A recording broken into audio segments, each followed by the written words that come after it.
Hello dear students, welcome to another Jagriti session. Sameer, सबसे पहले सबसे इम्पोर्टेंट प्रश्न कि आखिर मेडिटेशन होता क्या है? मेडिटेशन को आप डिफाइन नहीं कर सकते, क्योंकि मेडिटेशन जो है वो आउट ऑफ द वर्ल्ड की चीज है, ट्रांसडेंटल चीज है। वो मेडिटेशन मतलब वो अवस्था जो आपको इस दुनिया से परे ले जाए। अब दुनिया मतलब क्या होता है? दो तरह की चीजें होती हैं, एक प्रकृति, एक पुरुष। ठीक है। पुरुष तो ईश्वर है, प्रकृति मतलब ये सारा जिसमें अपन रह रहे हैं, जो भी 5 सेंसेस से आप परसीव कर सकते हो वो प्रकृति, बस इतना सा समझ। और जो 5 सेंसेस के बियॉन्ड कोई चीज है वो पुरुष। अब आपने पूछा मेडिटेशन क्या है? सबसे पहले तो मेडिटेशन कोई क्रिया नहीं है। क्रिया मतलब वो चीज जो आप इन 5 सेंसेस से करोगे, और मेडिटेशन होता है अक्रिय हो जाना। अक्रिय होने का मतलब होता है जहां सारी क्रियाएं आपकी बंद हो गई, वो अवस्था, उसको मेडिटेशन बोलते हैं। तो उसको लेकिन आप डिफाइन नहीं कर सकते एक्चुअली। करते कैसे नहीं है? Meditation is a state of being. Meditation is not something you can do. करना तो उसमें छूट जाता है। जहां करना छूट गया, जहां सारी क्रियाएं तिरोहित हो गई, जहां सारी क्रियाएं शांत हो गई, वहां से मेडिटेशन स्टार्ट होता है। अब यह आपके सिस्टम की कैपेसिटी के ऊपर है कि वो मेडिटेशन कितना डीप आपको लेके जा रहा है। वो आपकी माइंड की तैयारी के ऊपर डिपेंड करता है। माइंड की तैयारी मतलब आप जैसे 1 साल हो गया आपको मेडिटेशन करते हुए, सेम चीज कोई 5 साल से मेडिटेशन करता है, वही सेम चीज वो करेगा, तो वो ज्यादा डीप जाएगा बजाय 1 साल वाले के। या वाइस वर्सा इसलिए भी हो सकता है कि उसके जो पुराने संस्कार हैं वो ज्यादा उसके अंदर डीप रूटेड है, ऐसा भी होता है। तो आप इसको ऐसा समझो, मेडिटेशन मतलब निग्लेक्ट करना, rejection of everything. For example of your memory, your emotions, your thoughts, your ideas, your judgement, your speculations. इन सबको आप रिजेक्ट करते जाते हो, रिजेक्ट करते जाते हो, रिजेक्ट करते जाते हो, रिजेक्ट करते जाते हो, और एंड में जो चीज बचती है उसको आप डिफाइन तो नहीं कर सकते, लेकिन बोलने को बोल देते हैं मेडिटेशन। वो मेडिटेशन।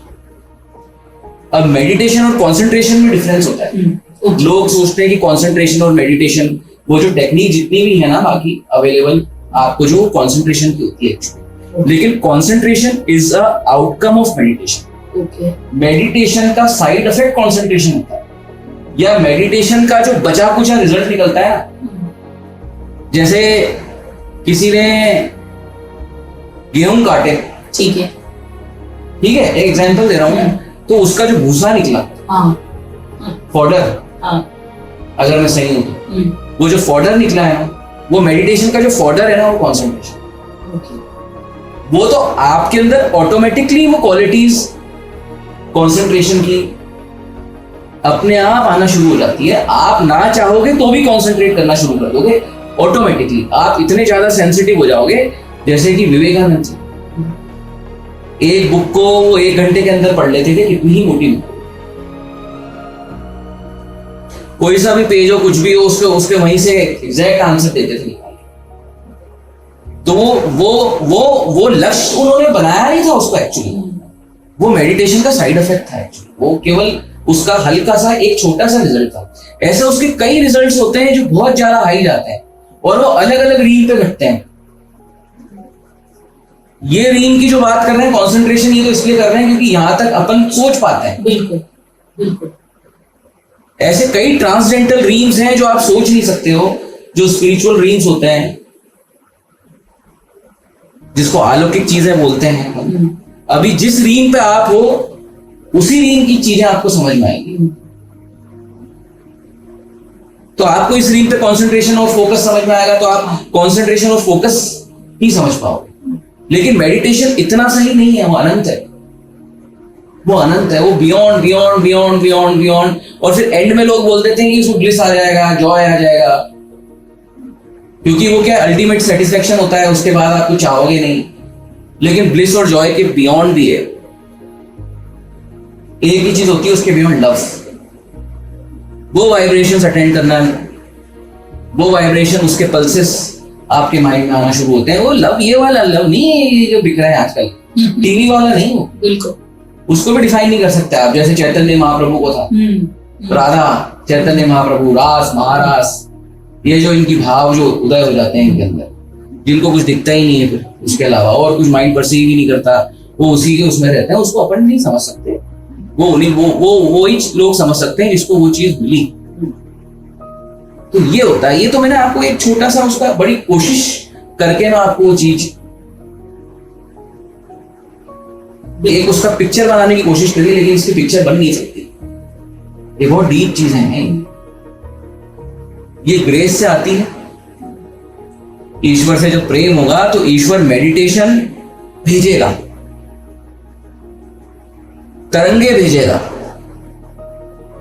पल्सेस, वाइब्रेशंस वो भेजेगा। जैसे 21 दिन तक वो बोधि वृक्ष के नीचे बैठा रहा, कोई रियलाइजेशन नहीं हुआ। 21वें दिन के बाद जब हार गया, थक गया कि मैं ना यहाँ का रहा, ना वहां का रहा, ना संसार मिला, ना ईश्वर की अनुभूति मिली, तब कोई एक किरण उसके अंदर उतरती है और उसे बुद्ध बनाती है। तो वो जो किरण जो उसको देती है, जो बोध उसको प्राप्त होता है, वो उस अनसीन वाइब्रेशन से प्राप्त होता है। वो वहां के वाइब्स रहते हैं, वो कोई मेडिटेशन से नहीं। वो अपन सोचते हैं कि अपन भी मेडिटेशन कर लेते हैं और अपने को भी वो नॉलेज और वो सब मिल जाएगा। वो ना नॉलेज वॉलेज तो छोटी चीज होती है, वो तो अपने आप भेजता है, पकड़ना उसको है। आप किसी से भी इसके बारे में बात करो, अगर बीच में सेंटर में ईश्वर की बात नहीं हो रही है, तो इसका मतलब वो अभी इधर ही है, वो प्रकृति में ही है, वो उधर नहीं गया है अभी, उसका माइंड उधर नहीं गया है। उस रीम को उसने टच नहीं करा है, क्योंकि उस रीम को टच वही कर सकता है जहां पे दूसरी रीम में, जहां ईश्वर बैठा हुआ है, जहां परमात्मा बैठा हुआ है, वहां से उसको वो चलाना शुरू कर दे, कंट्रोल करना शुरू कर।